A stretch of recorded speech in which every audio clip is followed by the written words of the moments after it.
estul Braziliei și sunt chiar lângă vila cu piscină și cu teren de tenis, denumită Casa Grande, unde Liviu Dragnea și anturajul său și-au petrecut de-a lungul anilor vacanțele aici, în Brazilia. Ce ați făcut cu banii, cei 4,9 milioane de lei pe care i-ați încasat de la domnul Costel Coman? Am cumpărat cocotieri. Am cules 4 nuci de cocos, chiar de aici, de lângă Casa Grande, de lângă vila unde și-a petrecut vacanțele Liviu Dragnea. Suntem la 25 de kilometri de Fortaleza, capitala statului brazilian Ceará, și voi folosi nucile de cocos ca să ilustrez investițiile făcute în această țară, atât de gruparea Dragnea, cât și de alte două grupări suspectate de furt masiv din bugetul României.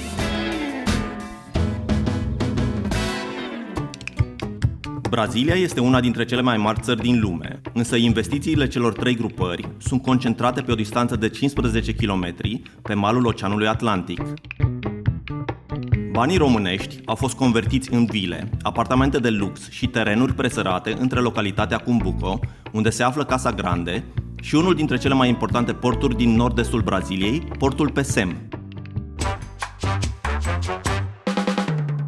Această nucă de cocos este Fortaleza. Aici avem firmele. Aici și-au înființat cele trei grupări, firmele folosite pentru a investi în Brazilia, bani românești.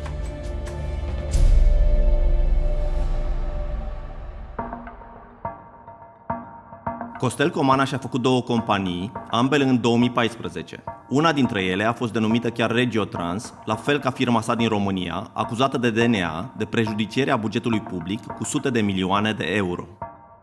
Comana a capitalizat cele două firme cu 1 milion de euro, bani aduși din România. El este și omul care i-a băgat în buzunarul lui Dragnea primul 1 milion de euro, în urma unor controversate afaceri imobiliare.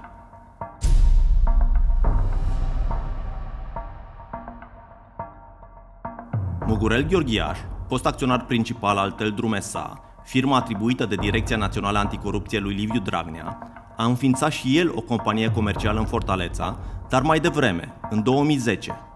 Gheorghiaș a fost coleg de facultate și de trupă rock cu președintele Partidului Social Democrat și a capitalizat firma braziliană cu 800.000 de euro, bani aduși tot din România.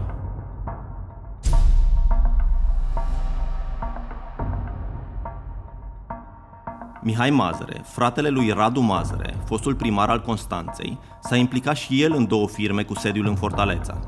În ultima, a investit, în septembrie 2016, aproape 700.000 de euro. Frații Mazăre au investit în Brazilia peste 1 milion de euro. Ei au folosit inițial banii lui Alan Schwarzenberg, un controversat om de afaceri. Schwarzenberg a fugit în Israel în 2012, imediat după ce procurorii au început să investigheze afacerile din România. El este acuzat, între altele, că a intermediat o mită pentru Radu Mazăre în vremea când acesta era primar. În ultimii 10 ani, membrii celor trei grupări au călătorit frecvent în Fortaleza pentru a se bucura de soarele brazilian și de proprietățile de lux pe care le-au cumpărat. Președintele PSD și acționarul majoritar al Teldrum au fost de 9 ori împreună în Brazilia. Ei au fost acompaniați în aceste vizite de secretara lui Dragnea, Irina Tănase, dar și de Costel Comana, patronul Regiotrans, și amanta sa, Felicia Purcăreanu.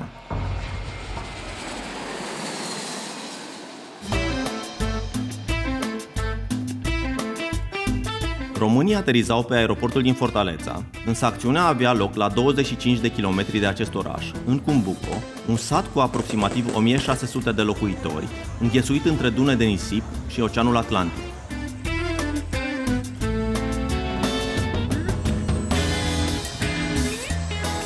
Vântul este bunul cel mai de preț în fostul sat de pescari, care a devenit una dintre cele mai bune destinații pentru kitesurfing din lume.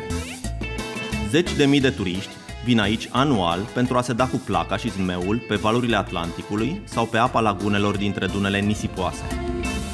Actualul campion mondial la kitesurfing, Carlos Mario Bebe, este chiar din Cumbuco. Începem cu prima investiție.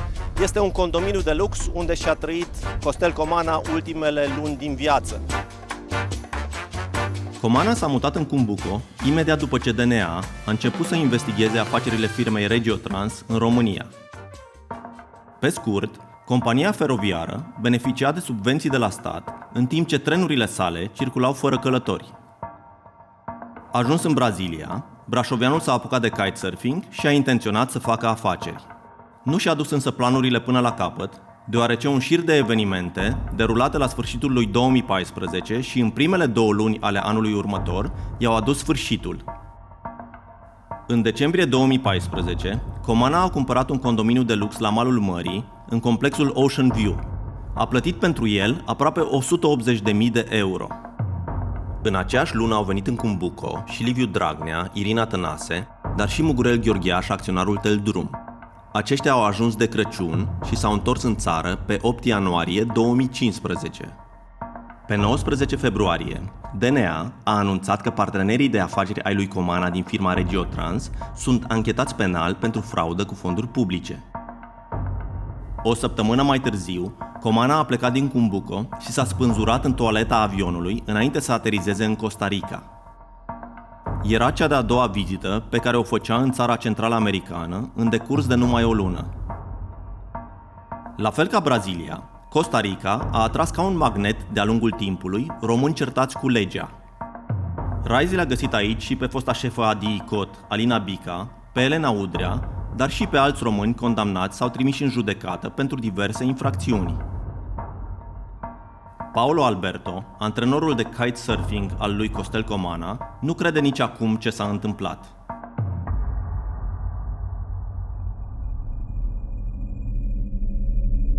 He wouldn't commit suicide.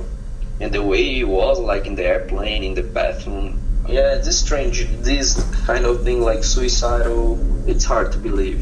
He liked to live, you know, doing sports, kite surf. I was there with him, kite surf with him. He was really active, like football, soccer, stuff like that. To be honest, I don't know. Probably he was under a lot of pressure to do this.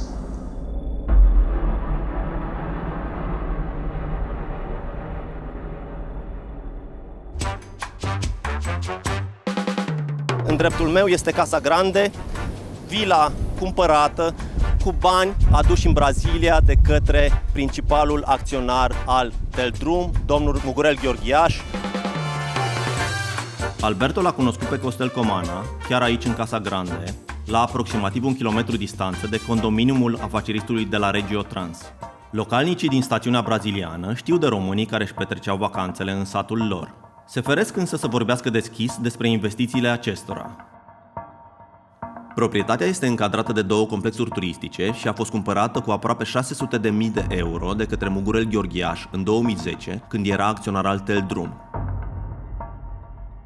La fel ca vila lui Dragnea din Alexandria, și Casa Grande a fost dotată, după cumpărare, cu teren de tenis și piscină.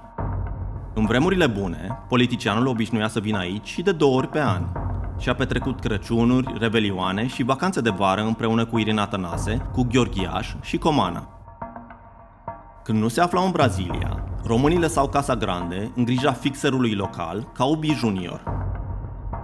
Legea braziliană îi obligă pe investitorii străini să coopteze în firmele lor cel puțin un localnic.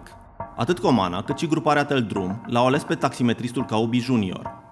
Acesta este și cel care a preluat firmele lui Comana după decesul milionarului. Soția brazilianului, Aisla Campos, l-a înlocuit pe Comana în firmele din Fortaleza. Ea a vizitat și România în câteva rânduri. O poză de pe Instagramul ei o arată lângă elicopterul firmei Cobrex, folosit frecvent și de Liviu Dragnea în deplasările sale prin țară. Patronul acestei firme, apropiat al șefului PSD, a negat însă că o cunoaște pe braziliancă. Poate și o fi fost turistă pe undeva pe munte unde am aterizat și s-a pozat lângă elicopter, poate, dar n-a zburat niciun brazilian. Atât Gheorghiaș cât și Comana au semnat împuterniciri de reprezentare pentru Caubi Junior pe teritoriul brazilian. Procurorii suspectează că brazilianul este o laranja, adică o portocală. Termenul este folosit pentru a desemna interpuși sau persoane scoase la înaintare de politicieni corupți sau criminali ca să-și ascundă afacerile. Bom, esse caso veio para cá em razão de suspeitas de operações criminosas de um grupo lá da Romênia. Um grupo que seria comandado por 3 pessoas, o Costel Romana, o Guriel Georgias, Lívio Dragna, que é o político.